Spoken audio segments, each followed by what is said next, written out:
Bonjour mes frères et sœurs, que la grâce et la paix du Seigneur soient avec chacun d'entre nous. Dieu nous aime tellement et que vraiment son amour en réalité dépasse tout autre amour. Voyez, lorsque nous lisons dans Psaume chapitre 8, le verset 5, il est dit « Qu'est-ce que l'homme pour que tu te souviennes de lui et le fils de l'homme pour que tu prennes garde à lui ?» En réalité, lorsque nous nous regardons, nous ne sommes rien devant le Seigneur. Mais par son amour, il nous accorde sa grâce et ne cesse de nous enseigner. C'est pour cela, ce matin encore, nous allons vraiment nous mettre dans la parole de Dieu. Mais bien avant cela, nous allons souffler un peu dans la louange. Que le Seigneur nous bénisse. Il n'y a personne qui soit comme Jésus. Il n'y a personne qui soit comme Jésus. Il n'y a personne qui soit comme Jésus. Il n'y a vraiment personne comme lui. Il n'y a personne. Il n'y a personne qui soit comme Jésus. Dans les cieux, sur la terre. Il n'y a personne qui soit comme Jésus. Alléluia. Il n'y a personne qui soit comme Jésus. Il n'y a vraiment personne comme Oh oui, il n'y a personne. Il n'y a personne qui soit comme Jésus. Dans les cieux, sur la terre. Il n'y a personne qui soit comme Jésus. Alléluia. Il n'y a personne qui soit comme Jésus. Il n'y a vraiment personne. Oh oui, je l'entends marcher. Marcher, Personne. J'ai tourné en rond. Personne. Alléluia.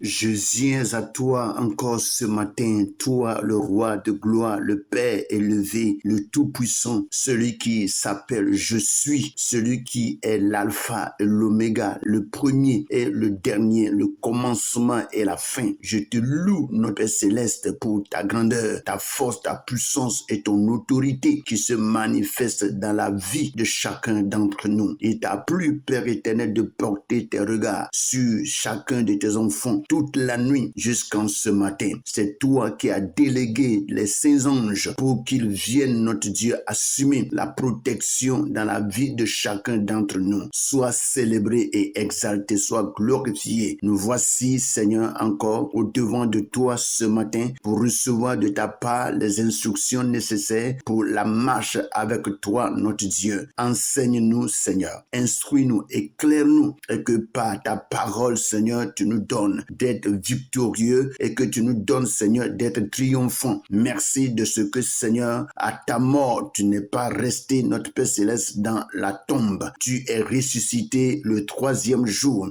Et Seigneur, tous ceux qui, Père éternel, ont rendu témoignage de toi ont dit, il est ressuscité. Effectivement, tu es ressuscité pour que nous aussi, nous puissions être ressuscités dans tous les domaines et que, Seigneur, par ce moment, notre Dieu appelé, notre Père céleste, la Pâque que nous vivons, c'est-à-dire cette fête pascale que tu nous as donnée, nous croyons que tout revivra en nous dans le nom puissant de Jésus-Christ. Que toute la gloire revienne à toi, que l'élévation soit à toi, que l'exaltation soit à toi. Dans le nom puissant de Jésus, nous t'avons prié et tu nous as exaucés. Amen. Bonjour frères et sœurs, nous voici encore sur la plateforme Pain de Vie pour notre méditation journalière. Sans trop tarder, je vais inviter chacun d'entre nous à prendre sa Bible dans le livre de Proverbes, chapitre 29, et nous allons lire du verset 13 au verset 15. Je lis dans la version Louis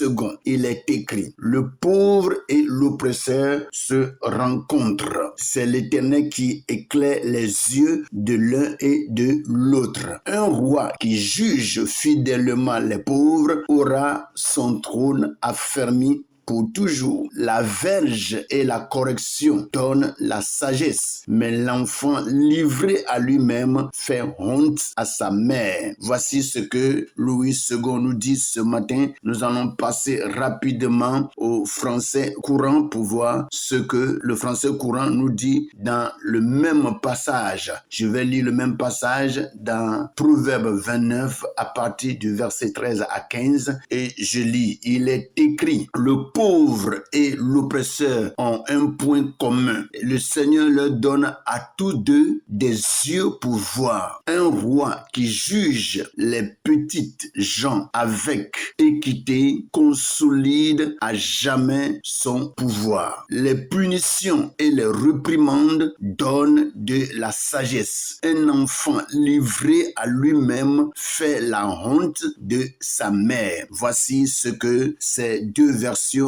nous donnent ce matin. Nous allons nous saisir de l'occasion pour vraiment méditer notre parole du jour. Et il est écrit rapidement dans Louis II à partir du verset 13 de Proverbes chapitre 29. Le pauvre et l'oppresseur se rencontrent. C'est l'Éternel qui éclaire les yeux de l'un et de l'autre. En réalité, lorsque on voit vraiment un pauvre et un oppresseur, il n'y a vraiment pas trop de différence. La Bible dit dans le français courant que le pauvre et l'oppresseur ont un point commun. Le Seigneur leur donne à tous deux des yeux pour voir. Quel est le point commun ici? Aussi bien que le pauvre a des yeux pour voir et l'oppresseur aussi a des yeux pour voir. Et c'est pour cela la Bible nous dit dans le français courant qu'ils ont un point commun. C'est-à-dire que l'oppresseur a des yeux pour voir ce qui est mauvais et ce qui est bien pour ne pas vraiment se donner au mal. Et aussi le pauvre a aussi les yeux pour voir et en voyant tout ce qui se passe dans ce monde, cela peut l'amener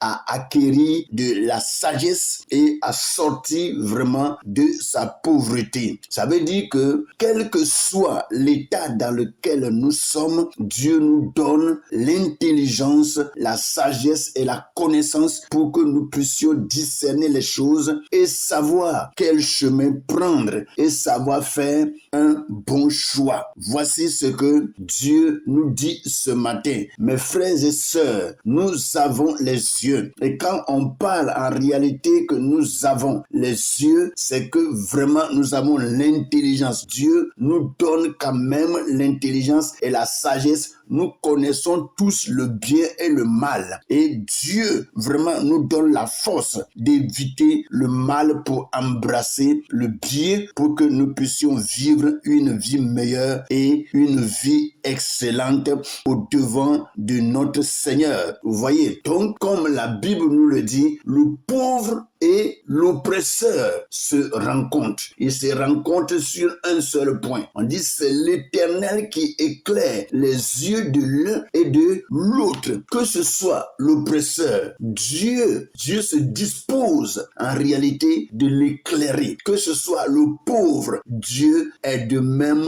disposé pour l'éclairer. Ça veut dire que ce soit l'oppresseur, que ce soit le pauvre, nous avons un même Père. Et lorsque nous nous adressons à ce Père d'un cœur pur et sincère, ce Dieu merveilleux et glorieux, ce Père merveilleux et glorieux qui a créé la terre et les cieux est capable d'apporter une transformation dans notre vie. Que le Seigneur nous bénisse. Il est vraiment merveilleux. Un roi qui juge fidèlement les pauvres aura son trône affermi pour toujours. Un roi qui juge les petites gens avec équité consolide à jamais son pouvoir. Je ne sais pas si dans le français courant c'est une erreur de frappe, mais on nous dit ici les petites gens. Or, normalement, on doit dire les petits gens. Voyez, un roi qui juge les petits gens avec équité ou soit petites gens avec équité selon qu'il est écrit dans la Bible, avec équité, consolide à jamais son pouvoir. Vous voyez, un roi qui porte ses regards sur les pauvres et qui apporte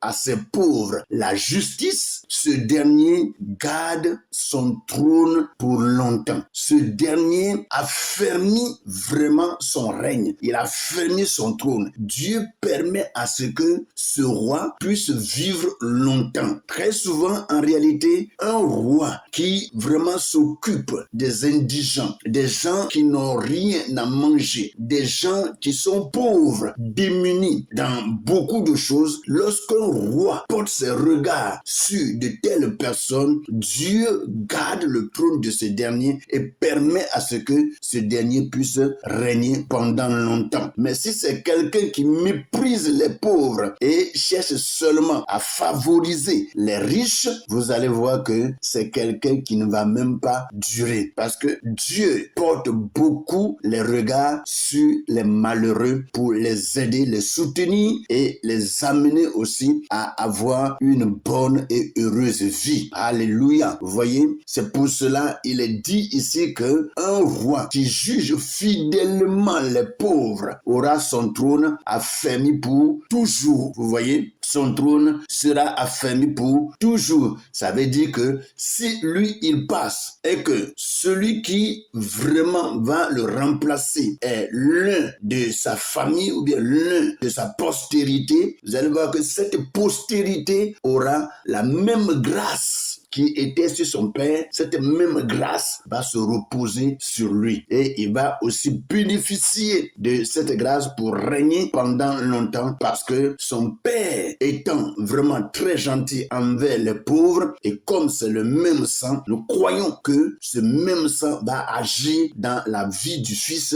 pour que le fils puisse agir comme son père. Très souvent, il y a d'autres qui ne le font pas, mais très souvent, il faut dire que il y a vraiment des gens aussi qui copient leur père, car la Bible nous le dit, tel père, tel fils. Alléluia. Voyez, un roi qui juge fidèlement les pauvres aura son trône affermi pour toujours. La verge et la correction donnent la sagesse, mais l'enfant livré à lui-même fait honte à sa mère. La punition et les réprimandes donnent de la sagesse. Un enfant livré à lui-même fait honte à sa mère. On peut se poser la question, pourquoi la Bible dit ici que l'enfant fait honte à sa mère et non pas fait honte à son père? Vous voyez, en réalité, dans la famille, celui qui s'est bien éduqué, c'est la maman. Dieu donne l'amabilité, c'est-à-dire la possibilité, la sagesse, l'intelligence à la maman d'apporter beaucoup d'éducation, beaucoup de correction dans la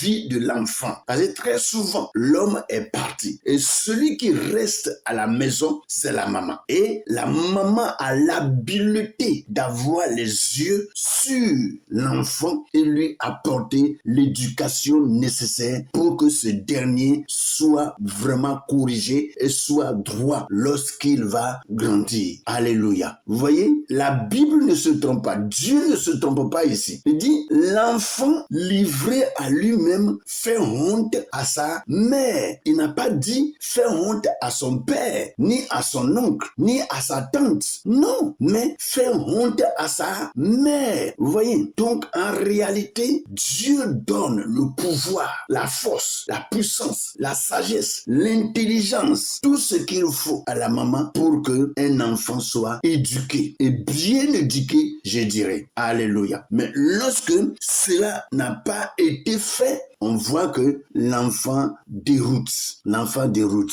C'est vrai, si l'enfant fait honte à sa mère, la honte va aussi pour son père. Cela est vrai. Mais la grande responsabilité incombe la maman, comme la Bible est en train de nous le dire. Alléluia. Dit, les punitions et les réprimandes donnent de la sagesse. Un enfant livré à lui-même, il fait la honte de sa mère. Un enfant qui est livré à lui-même. Un enfant qui fait selon sa volonté, qui agit selon que ça lui plaît. Et il ne regarde pas, il n'écoute pas son père ni sa mère. Et il agit comme il le veut. Finalement, ce dernier-là ne va pas acquérir de la sagesse. Il ne va pas avoir de l'intelligence. Et cela va lui causer préjudice. C'est-à-dire des problèmes terribles. Mes frères et sœurs, il est bien que nous parvenons des fois à réprimander et à corriger nos enfants pour que lorsqu'ils grandissent, ils puissent acquérir de la sagesse selon que Dieu nous en parle. Que le Seigneur nous bénisse, que sa grâce, sa paix, sa puissance et son autorité soient le partage de tout un chacun. Que chacun profite après ces paroles que je viens de donner, que chacun plonge ses regards dans la parole de Dieu et qu'il la médite profondément pour que le Seigneur lui en apporte plus. Que le Seigneur nous bénisse, que sa grâce, sa paix, sa puissance repose sur tout un chacun et passez bonne et heureuse journée et surtout bonne fête de Pâques. Que Dieu nous bénisse. Amen.